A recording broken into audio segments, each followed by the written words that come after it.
बड़ी खबर के साथ देहरादून से बड़ी खबर है, जहां भाजपा मुख्यालय में प्रदेश पदाधिकारियों की बैठक जारी है। सीएम पुष्कर सिंह धामी, प्रदेश अध्यक्ष मदन कौशिक की अध्यक्षता में ये मीटिंग चल रही है। 2022 विधानसभा चुनाव की रणनीति पर यह बैठक हो रही है, ऐसा बताया जा रहा है। तो देहरादून में इस वक्त भाजपा मुख्यालय में प्रदेश पदाधिकारियों की एक अहम बैठक चल रही है और बताया ये जा रहा है कि 2022 की रणनीतियों पर यहां मंथन और चिंतन चल रहा है।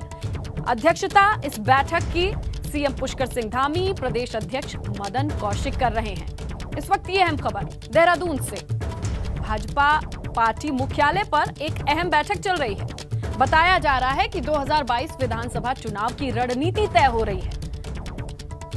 तो किस तरीके से अब आगे जाना है जनता के बीच, ये तमाम रणनीति का खाका बनाने की तैयारी चल रही है।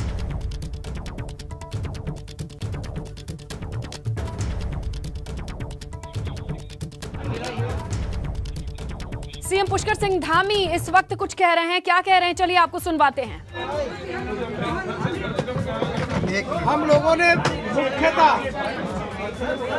3 बातों पर चर्चा की है। पहली बात, हमने जो हमारे पदाधिकारी हैं इनका महीने में 10 दिन का प्रवास, और दूसरा हम लोगों ने आज नारा दिया युवा मुख्यमंत्री और 60+। ये हम लोगों ने संकल्प के साथ हमने चुनाव अभियान शुरू किया है कि युवा मुख्यमंत्री और 60+ सीट। इस अभियान के तहत हम जनता के बीच में जा रहे हैं। बाकी जितने हमारे काम हैं उन कामों को लेकर जनता के बीच में जाना, और बूथ के बाद पन्ना प्रमुख, इस प्रकार की सारी योजना को लेकर हम लोग आज से शुरुआत की है। आज भी बैठे हैं और मुख्यमंत्री जी लगातार निरंतर जिस प्रकार से पूरा दौरे और प्रवास कर रहे हैं, निश्चित रूप से अगर उनकी एक ही प्रवास की मैं चर्चा करूं कि हम लोग जब हरिद्वार गए केवल हमारे 5 कार्यक्रम तय थे, लेकिन अनशेड्यूल कार्यक्रम हमारे 50 से ज़्यादा हो गए। जगह जगह 50-100, जिस प्रकार नौजवानों में एक उत्साह मुख्यमंत्री जी को लेकर है, निश्चित रूप से ये नौजवान उत्तराखंड का हमें हमारे संकल्प की तरफ आगे बढ़ाएगा। धन्यवाद। हमारा तो हो ही गया था। सबको नमस्कार। धन्यवाद। तो आपने प्रदेश अध्यक्ष मदन कौशिक को सुना, जहां वो कहते हैं कि हम 3 रणनीति के साथ मैदान में उतरते हैं। पहली चीज कि युवा सीएम, युवा मुख्यमंत्री और 60+ सीट। इसके अलावा जो तमाम पदाधिकारी बनाए गए हैं उनका महीने में 10 दिन का प्रवास अपने निर्धारित क्षेत्र में हो, ये तय किया जाएगा। ये अहम है कि हर पदाधिकारी को अपने क्षेत्र में जाकर 10 दिन तक रहना होगा और लोगों से बातचीत करनी होगी, उनको समझाना होगा। और नारा क्या रहेगा जिसके साथ तमाम पदाधिकारी पहुंचेंगे तमाम कार्यकर्ता तक, पन्ना तक पहुंचने की तमन्ना है। और कुल मिला के संदेश देना है कि युवा मुख्यमंत्री हैं इस बार, 60+ सीट ले आनी है और इसी ऊर्जा को संचारित करना होगा तमाम लोगों के बीच, तमाम कार्यकर्ताओं के बीच। तो भाजपा ने अपना नारा साफ कर दिया है, युवा मुख्यमंत्री 60+। जहां 2022 के लिए भाजपा ने अपना नारा सार्वजनिक कर दिया है, युवा मुख्यमंत्री 60+, यानी नौजवानों को साफ तौर पर साधने की कोशिश। उनका मन टटोलने के बाद इस नारे को बीजेपी ने सबके सामने रखा है 2022 के लिए। और इसके साथ तमाम पदाधिकारी अपने अपने क्षेत्र में 10 दिन के प्रवास पर रहेंगे। उनको 10 दिन तक अपने क्षेत्र में महीने भर के भीतर रहना ही होगा और वहां पहुंचकर हर कार्यकर्ता तक पहुंचना होगा और कार्यकर्ता के साथ साथ लोगों के दिलों में पैठ बनानी होगी। ये नारा उन तक पहुंचाना होगा कि युवा मुख्यमंत्री 60+ सीट्स। तो इस वक्त एक अहम बैठक चल रही थी, जहां की तस्वीरें भी आप देख रहे हैं। इस बैठक की अध्यक्षता सीएम पुष्कर सिंह धामी, प्रदेश अध्यक्ष मदन कौशिक कर रहे थे। और यहां से जो बड़ी चीज निकल के आई है वो है 2022 के लिए भाजपा का नारा। भाजपा का नारा होगा युवा मुख्यमंत्री 60+ सीट। तो कुल मिला के युवाओं के बीच जो लोकप्रियता है सीएम की, उसे भुनाने की कोशिश, उसी के साथ लोगों के बीच जाने की कोशिश। तो ये साफ कर दिया है उत्तराखंड बीजेपी ने कि किस नारे के साथ 2022 फतह करनी होगी। नारा है युवा मुख्यमंत्री 60+ सीट। इसके साथ उन्होंने ये भी बताया कि प्रवास का उदाहरण हमारे सामने है, जब सीएम हरिद्वार पहुंचे थे, जहां निर्धारित कार्यक्रमों से ज्यादा कार्यक्रम, युवाओं का उत्साह इतना था कि छोटे छोटे कई कार्यक्रम अपने आप आयोजित हो गए। कार्यक्रम भी अभी तारीख आनी बाकी है, कार्यक्रम क्या होगा ये भी हमने तय कर लिया है। 1 तारीख से अगस्त से हमारे जो विस्तारक योजना थी हमारी पूर्णकालिकों की, वो भी 70 विधानसभाओं में चली जाएगी। देखिए, जहाँ तक सवाल है, आम आदमी को सब जानते हैं कि दिल्ली के अंदर फ्री बिजली देने के नाम पर सरचार्ज लिया जाएगा। बिजली के रेट नहीं ज़्यादा अगर करेंगे तो उसके रेट बहुत ऊंचे हो जाएंगे। ये सब है, जनता को सही दिशा में ले जाना, सही विकास की दृष्टि आगे रखना, उनके इस प्रकार के सारे चीज़ों की चिंता करना, ये भारतीय जनता पार्टी की सरकार ने हमेशा की है और समय आने पर जो भी निर्णय होगा उचित होगा। सर, दिल्ली दौरे पर आप रहे, क्या कुछ रहा संगठन? दिल्ली दौरे पर हमने लंबी हमारी बातचीत हुई, महामंत्री संगठन थे हमारे यहाँ, उत्तराखंड के महामंत्री संगठन, मुख्यमंत्री, मैं, प्रभारी, सभी लोग बैठे कई घंटे बैठकर और अगले 2 महीने के कार्यक्रम को मूर्त रूप दिया। कांवड़ यात्रा को क्या कहते? अभी वो सरकार निर्णय करेगी। मुख्यमंत्री जी ने कहा, IMA ने भी एक लेटर लिखा है, उसने कहा है कि रद्द किया, कांवड़ यात्रा रोक दी जाएगी। हाँ, वो अभी मुख्यमंत्री जी ने कहा है कि हम उसका निर्णय उचित समय पर लेंगे। प्रदेश अध्यक्ष मदन कौशिक का कहना है कि दिल्ली यात्रा के दौरान जो लगातार बैठकें हुई हैं, उससे निकलकर ये सामने आया है कि 2 महीने के कार्यक्रम की रूपरेखा अब बनकर तैयार है, जो आज उन्होंने सामने रखा। और कहते हैं कि इसी रूपरेखा के आधार पर 2 महीने की सारी जो चार्ट है, जो सारी शेड्यूल है, वो अब लोगों तक पहुंचाया जाएगा, कार्यकर्ताओं तक पहुंचाया जाएगा और इसके लिए जिम्मेदार प्रभारी होंगे, उन्हें भी पहुंचना होगा। विनोद हमारे सहयोगी फोन लाइन पर मौजूद हैं, उनसे बाकी की डिटेल लेते हैं। तो विनोद, इस बैठक से नारा निकल के सामने आया, 2 महीने के कार्यक्रम की भी बात की जा रही है, किस तरीके का ये कार्यक्रम होगा?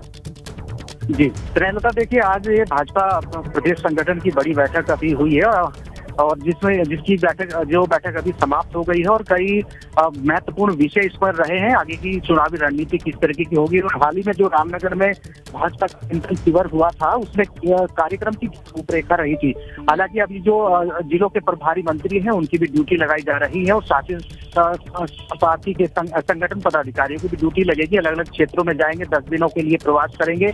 तो ये जरूर माना जाए कि अब पूरा चुनावी रणनीति में भाजपा उतर चुकी है और एक बड़ा टारगेट यहाँ पर आज रखा है। उत्तराखंड के युवा मुख्यमंत्री और 60+ का टारगेट लेकर अब चुनाव लड़ने जा रही है भाजपा।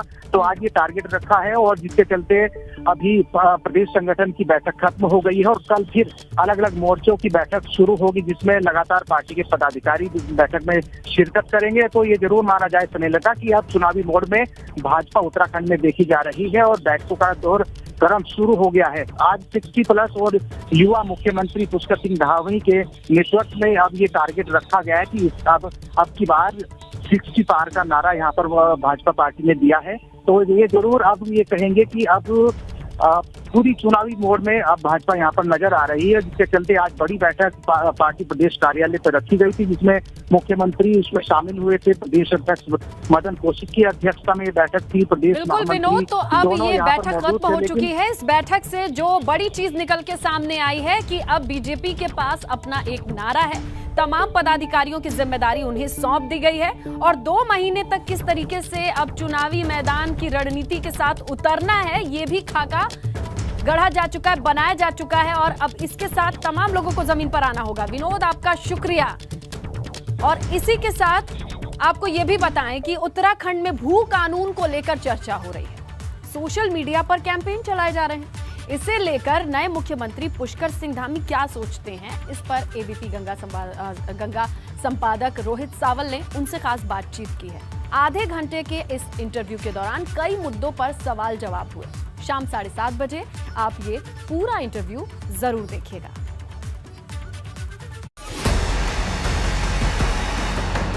उत्तराखंड में सोशल मीडिया पर एक बड़ी कैंपेन चली है भू कानून को लेकर। आपके पड़ोसी राज्य हिमाचल प्रदेश में ऑलरेडी भू कानून है, हालांकि उसकी कई पेचीदगियां हैं। अगर उसको लागू करेंगे तो औद्योगिकरण पर असर पड़ेगा, लेकिन क्या उस पर किसी तरह से कोई विचार होगा?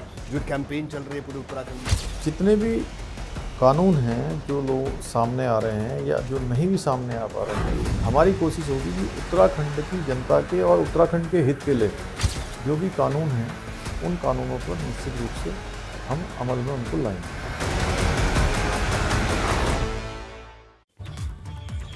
दिल्ली से बड़ी खबर मिल रही है। राहुल गांधी के घर पर उत्तराखंड कांग्रेस की बड़ी बैठक खत्म हो चुकी है। आपको बताएं इस वक्त की बड़ी खबर, राहुल गांधी ने एक एक लोगों से अकेले में बातचीत की है।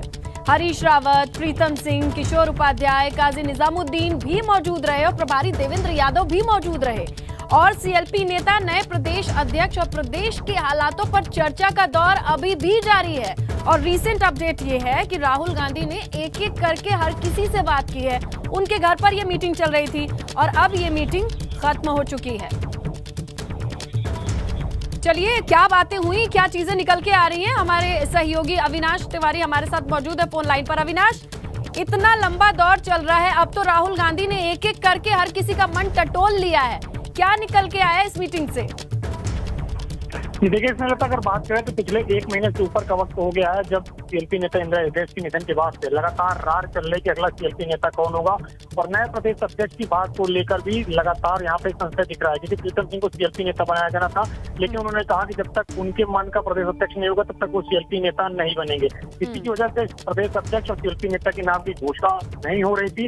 आज राहुल गांधी ने उत्तराखंड कांग्रेस के सभी नेताओं को यहाँ पे दिल्ली में बुलाया और उनसे एक एक करके बातचीत की, उनके मन को जाना कि वो क्या चाहते हैं और वो किस तरीके से उत्तराखंड में नए प्रदेश अध्यक्ष, नए सीएलपी के काम को चाहते हैं और किन को चाहते हैं। उनसे एक एक करके बातचीत के सभी नेताओं ने अपना अपना मत राहुल गांधी को दिया है। इसमें हरीश रावत मौजूद रहे, पूर्व प्रदेश अध्यक्ष किशोर उपाध्याय मौजूद रहे, मौजूदा प्रदेश अध्यक्ष प्रीतम सिंह मौजूद रहे और राष्ट्रीय कांग्रेस सचिव काजी निजामुद्दीन जो कि विधायक हैं उत्तराखंड में, वो भी मौजूद रहे। उत्तराखंड के पूर्व विधायक नव प्रभात वो भी मौजूद रहे। तो ऐसे उत्तराखंड के कई सारे नेताओं से उन्होंने एक एक करके बातचीत की है, सबके मत को जान लिया। अविनाश, बड़ा सवाल ये है कि फैसला कब होगा? वहां देखिए, नई नवेली पार्टी आप पहुंच के अपनी सियासत चमकाने के लिए बिजली का दांव छोड़ देती है।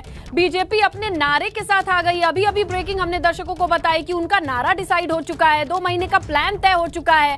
कांग्रेस क्या चाहती है? देखिए, कांग्रेस में भी आज बड़ी मंथन हो गई, बड़ी बैठक हो गई है। राहुल गांधी ने खुद ये बैठक ले ली है। उम्मीद जताई जा रही है कि कल तक कांग्रेस के नए प्रदेश अध्यक्ष सीएलपी के नाम की घोषणा हो जाएगी, एक नई टीम बनाई जाएगी जो कि उत्तराखंड में अब मजबूती के साथ आगे बढ़ेगी और उसके बाद आगे की रणनीति तय करके कांग्रेस पार्टी काम करेगी। क्योंकि उनका जो सबसे बड़ा मुद्दा था कि पार्टी के अंदर समन्वय बना के नए प्रदेश अध्यक्ष सीएलपी नेता की घोषणा की जाए, इसी को लेकर आज राहुल गांधी ने बड़ी बैठक की। अब उम्मीद जताई जा रही है कि नए टीम की राहुल गांधी खुद ऐलान करेंगे, जिसके बाद सभी कांग्रेस के नेताओं को उस टीम के साथ काम करना होगा। चलिए अविनाश, तो कुल मिला के कोशिश ये है कि हम देर आए दुरुस्त आए, लेकिन देखते हैं कब आएंगे। आपका शुक्रिया तमाम जानकारी के लिए। तो राहुल गांधी ने हर एक विधायक से, हर एक पदाधिकारी से अकेले में बातचीत कर ली है। दिल्ली में ये बैठक उनके घर पे थी जो खत्म हो चुकी है। लखनऊ से बड़ी खबर मिल रही है। आतंकी घटना के बाद उत्तराखंड में भी अलर्ट है। लखनऊ के आतंकी घटना के बाद उत्तराखंड में भी अलर्ट जारी किया गया है। आपको बताएं कि उत्तराखंड के बॉर्डर पर सुरक्षा बढ़ा दी गई है। सभी बॉर्डर पर चेकिंग अभियान जारी रखने के आदेश दिए हैं। तो लखनऊ से काकोरी इलाके से 2 आतंकियों के पकड़े जाने के बाद ये अलर्ट अब उत्तराखंड की सीमाओं पर भी है जो यूपी से लगती है।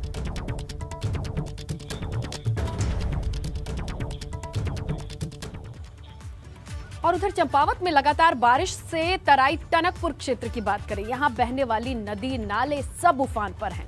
टनकपुर के सुप्रसिद्ध पूर्णागिरि मंदिर जाने का रास्ता भारी बारिश की वजह से जगह जगह क्षतिग्रस्त हो चुका है। तस्वीरें देखिए आप और अंदाजा लगाइए कि क्या स्थिति है। पूर्णागिरि मंदिर क्षेत्र में भारी तबाही देखी गई है। भैरव मंदिर क्षेत्र की तस्वीरें अभी आपके सामने टीवी स्क्रीन पर है। दुकान को गिरता आप देख सकते हैं किस तरीके से बारिश की वजह से दुकान के नीचे की जमीन दरकते दरकते अब इस हालात पे आ पहुंची है। ये दुकान और आसपास की दुकानें कभी भी गिर सकती हैं।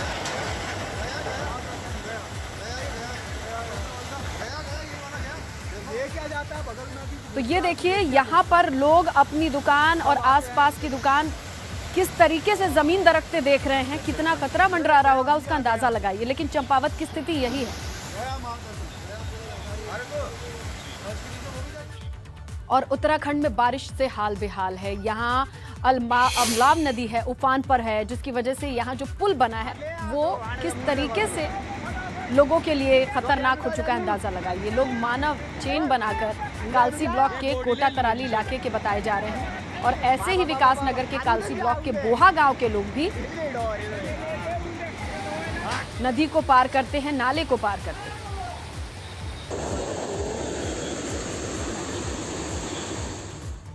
टिहरी में देर रात से मूसलाधार बारिश जारी है, जिसके चलते जनजीवन अस्त व्यस्त है। लोग अपने घरों में कैद हैं और भारी बारिश के चलते भिलंगना और नैलचामी नदी के अलावा बालगंगा भी रौद्र रूप पर है। आपदा के लिहाज से घनसाली को अति संवेदनशील माना जाता है। इसी वजह से यहाँ के लोग खौफ के साए में जी रहे हैं। बारिश की वजह से अब तक 6 लिंक रोड मलबा आने से बंद है। आपदा कंट्रोल रूम से पूरे जिले पर नजर रखी जा रही है।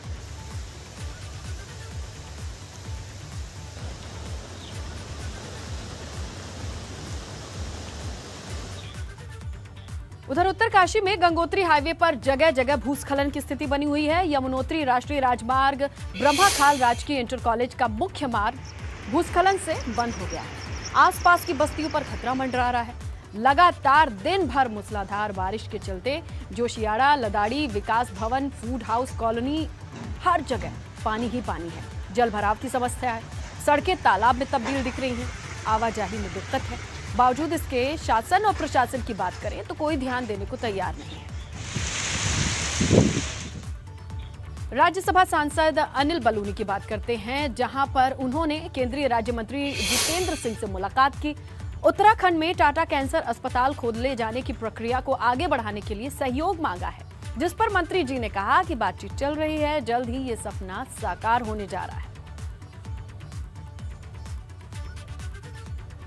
इस समय जो उपचार है वो निश्चय ही प्रमाणित तौर पर वर्ल्ड क्लास लेवल का है। विश्व के किसी भी अच्छे कैंसर मैनेजमेंट सेंटर या अथवा अस्पताल के साथ उसकी तुलना की जा सकती है। निकल करके आए और ये एक बड़ी मनोबल की बात होती है, इच्छा शक्ति और विल पावर की बात होती है। और साथ ही साथ Tata memorial cancer centre Mumbai का, जो हिंदुस्तान का सबसे पहला अपने ढंग का कैंसर डेडिकेटेड अस्पताल है, उसका इस समय जो उपचार है वो निश्चय ही प्रमाणित तौर पर वर्ल्ड क्लास लेवल का है। विश्व के किसी भी अच्छे कैंसर मैनेजमेंट सेंटर। दिल्ली के सीएम केजरीवाल के 300 यूनिट तक फ्री बिजली देने वाले बयान पर पहाड़ पर सियासत गर्मा गई है। ये रिपोर्ट देखिए। देवभूमि में केजरीवाल का दिल्ली मॉडल, 300 यूनिट तक फ्री बिजली का ऐलान। केजरीवाल के बयान पर विपक्ष का प्रहार। दिल्ली के सीएम केजरीवाल के 300 यूनिट तक फ्री बिजली देने वाले बयान पर पहाड़ पर सियासत गर्मा गई है। विधानसभा चुनाव 2022 को लेकर केजरीवाल दिल्ली मॉडल के जरिए उत्तराखंड में भी जमीनी स्तर पर पार्टी को मजबूत करने में जुटे हैं और रविवार को दून दौरे पर आते ही दिल्ली के तर्ज पर चुनावी वादों की छड़ी लगा दी। सबसे पहले केजरीवाल के उस बयान को सुनिए जो विपक्ष को कांटे की तरह चुभ रहा है। उत्तराखंड के अंदर हमारी सरकार बनेगी, 300 यूनिट बिजली तक हर परिवार को मुफ्त बिजली दी जाएगी। दिल्ली में 200 यूनिट बिजली मुफ्त मिलती है। 200 से 400 यूनिट के बीच में हाफ मिलती है, हाफ रेट पे। तो यहाँ पे इसके लिए हमने एक अलग वो कर लिया कि एवरेज करके 300 यूनिट, वो हाफ वाला कॉन्सेप्ट नहीं रखा, 300 यूनिट फ्लैट, 300 यूनिट तक हर परिवार को मुफ्त बिजली दी जाएगी। केजरीवाल का यही वो बयान है जिसकी वजह से विपक्ष ने आड़े हाथ लिया है। उत्तराखंड के सीएम पुष्कर धामी ने केजरीवाल के बयान को शिगुफा बताया। किसी का एजेंडा चुनाव हो सकता है, किसी का एजेंडा केवल शिगुफे हो सकते हैं। हमारा एजेंडा उत्तराखंड के विकास को करना है और मोदी जी का जो ध्येय मंत्र है, सबका साथ, सबका विकास और सबका विश्वास, हम उसको एक ध्येय वाक्य के रूप में अपना एक मिशन मानते हुए आगे बढ़ रहे हैं। उसी को हम आगे बढ़ाएंगे। उत्तराखंड में अच्छी बिजली पहले से मिल रही है, सस्ती बिजली मिल रही है, 24 घंटे बिजली मिल रही है। बात यहीं खत्म नहीं हुई। ऊर्जा मंत्री हरक सिंह रावत और भाजपा के राष्ट्रीय मीडिया प्रभारी अनिल बलूनी ने भी 300 यूनिट बिजली फ्री देने के वायदे पर पलटवार किया। आम गरीब व्यक्तियों के लिए, उपभोक्ताओं के लिए बिजली विभाग की ओर से क्या मदद कर सकते हैं और कितनी स्थिति तक मदद करने की स्थिति में हमारी स्थिति है, तो वो सारी समीक्षा करने के बाद हमने ये निर्णय लिया, क्योंकि 100 यूनिट तक लगभग 7.5-8 लाख के आसपास उपभोक्ता इस परिधि में आते हैं, और लगभग ये पूरे पर्वतीय क्षेत्र और मैं सोचता हूँ मैदान का जो ग्रामीण क्षेत्र है, जो झुग्गी झोपड़ियों में रहने वाले लोग हैं, आम गरीब लोग हैं, वो सब इससे कवर हो जाते हैं। उधर कांग्रेस ने कहा कि चुनावी साल में आम आदमी पार्टी उत्तराखंड आई है, पहले भी कई ऐसे दल आए और चले गए, यही हर्ष आम आदमी पार्टी का भी होगा। राजनीतिक दल जो है बड़ी बड़ी घोषणाएं कर रहा है, और मैं कहना चाहता हूँ इस प्रदेश के अंदर जो है आपने देखा होगा कि पूर्व में भी कई राजनीतिक दल उभरे और उसका जो है बाद में समाप्त हुए हैं। यही हर्ष आपका भी होगा, आए हैं लेकिन चुनाव के बाद जो है आप जो है समाप्त हो जाए। केजरीवाल ने चुनावी मौसम में बड़ी घोषणाएं की हैं, जो विपक्ष के हलक से नीचे नहीं उतर रहा। यही वजह है कि अब विपक्ष निशाने पर है। कांग्रेस और भाजपा दोनों ही दल केजरीवाल पर हमलावर हैं। Bureau report. एक खबर आप तक पहुंचाएं। रुद्रपुर में गन पॉइंट पर 12 लाख की लूट की गई है। कैश कलेक्शन कर्मचारी से ये लूटपाट हुई है। बाइक सवार बदमाशों ने इस घटना को अंजाम दिया है। अब मामले में कई टीमों का गठन किया गया है। एसएसपी और एसपी सिटी मौके पर मौजूद हैं।